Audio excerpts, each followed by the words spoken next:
लोगोफोर आं नोंसोरनि सेराव दिनै दोंसे खन्थाइ लाबोलायबाय। खन्थाइया सिगांनो लिरना दोननायमोन आङो। मोनसे गामिखौ गोसोखांनानै आं जेराव बै गामियाव थायोमोन।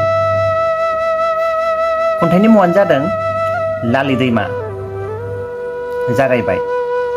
लालि दैमा सानजानिफ्राय सोनाबथिं बोहैलांनाय दोंसे गोलाव लालि दैमा। बिनि सेरजोंनो सारि सारि गय, खान्थाल, थाइजौ बारि बागान बर' गामि।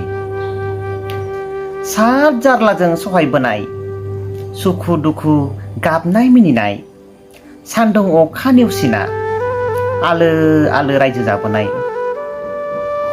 आंबोथ' बै गामियावनो दंमोन, जेराव उन्दै समनि खोथा लावखारफोरजों मोसौ गुमहैनाय, गेलेनाय खारथिंनाय आरो गरम जाबोला बै लालि दैमानि हाब्राङाव बारजुमना दुगैनाय।